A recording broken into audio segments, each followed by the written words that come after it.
I have been accused of some heinous things on this channel. Horrible and hurtful things.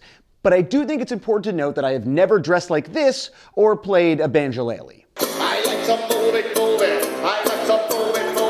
I like some moving. We like to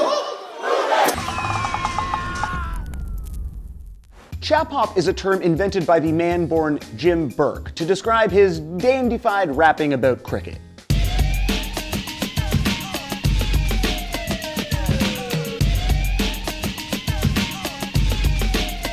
Straight out of Surrey, a gentleman rhymer named Mr. B.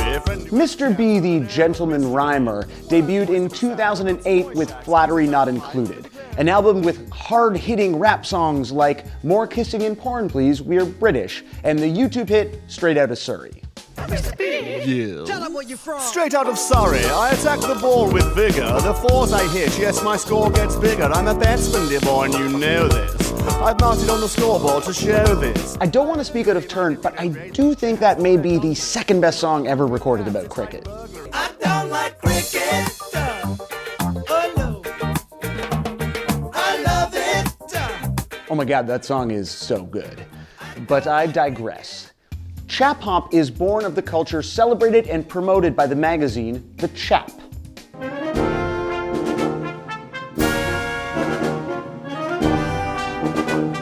The Chap was founded in 1998 and is a very British magazine about wearing tweed while smoking a pipe and drinking tea while touching the tips of your moustache. Naturally, pairing this highfalutin English lifestyle with a sound born on the streets of New York City makes as much sense as any parody rap, because there is a joke rap song about everything in the world. I'll smoke a joint tonight. I'll smoke a joint tonight. Me and all these dinosaurs are rolling bones tonight. I mean, that's amazing. There are no weed dinos in Chap-hop, unfortunately, but there is lots of tea. Pass the tea, please. Pass the tea to me. Pass the tea, please. Yes, pass the tea. Pass the tea to me. Chap-hop's big moment in the digital video sun came in 2008. And while its practitioners continue to tour and perform at steampunk conventions all around the world, mainstream interest in the genre wasn't peaked again until 2014, when Britain's controversial education secretary Michael Gove professed to be a fan. You've recently said that you quite like rap music, so I was wondering, could you give us a taster of your favourite rap? The first rap I probably heard when I was younger was actually quite a vanilla rap, which was the wham rap, you know, with Andrew Ridgeley and George Michael. Hey everybody, take a look at me, I've got street credibility. I may not have a job, but I have a good time with the boys I meet down on the line. Gove was asked in an interview what music he listened to, and rather than saying Fleetwood Mac or whatever politicians are supposed to say, he went deep and name-checked Mr. B and Professor Elemental. Now when I say Earl Grey, you say yes please, Earl Grey. Yes please. Earl Grey. Yes please. You see, despite their dapper attire and perfect use of received pronunciation, Chap-hop artists are not above the traditional hip-hop beef. Both B and the Prof have dissed each other on record before, which led to an actual rap battle between two grown men dressed like Charles Dickens characters. I am reticent to answer when you try to win a chord. I'm neither sensible or hesitant, just frightfully bored. Now, if you've watched this show before, you know that I have opinions about cultural appropriation.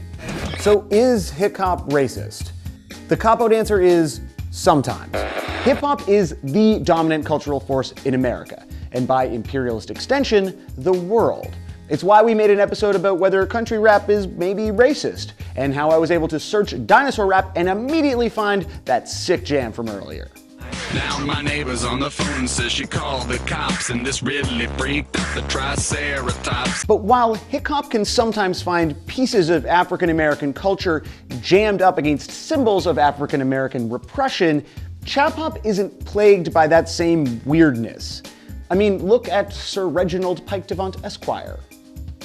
As I read the Gazette to catch up on the news, some classified adverts I chanced to peruse when I saw a category called steampunk. I turned to it eagerly but left in a funk. And it's also clear that dudes like Mr. B aren't rapping just because that's how all music sounds now. Jim Burke did time as a DJ during the reign of Big Beat, and in the 90s was the MC for Collapsed Lung, which you might remember if you ever skateboarded or watched soccer then. May or may not be amused. Now watch me, 'cause we blame the news. So here is a man who has been rapping since the early 90s, clearly well-schooled in the rich history of hip-hop, finally finding a global audience on the internet with a video spoofing NWA on a bicycle. Life is weird as hell.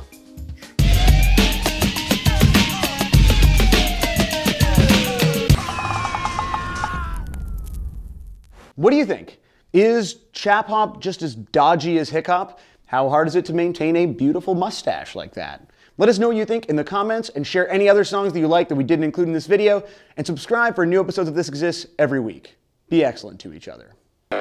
Last week's episode, which was ostensibly about SimCity, got a little bit hijacked in the comments when you discovered the secret meta-narrative of This Exists and got really angry at me about one joke about how humorless men's rights activists are. I think it's important that we address that concern, and I want to get to that, but first, I'm a bit parched. We've done this whole episode, and so I just need to have a glass of some of what was left in the comments last week. It's very salty.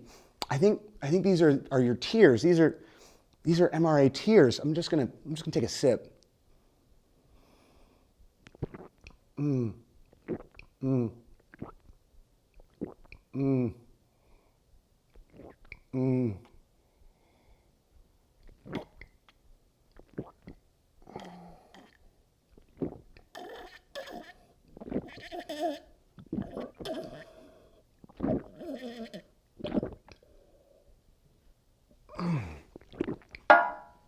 Salty.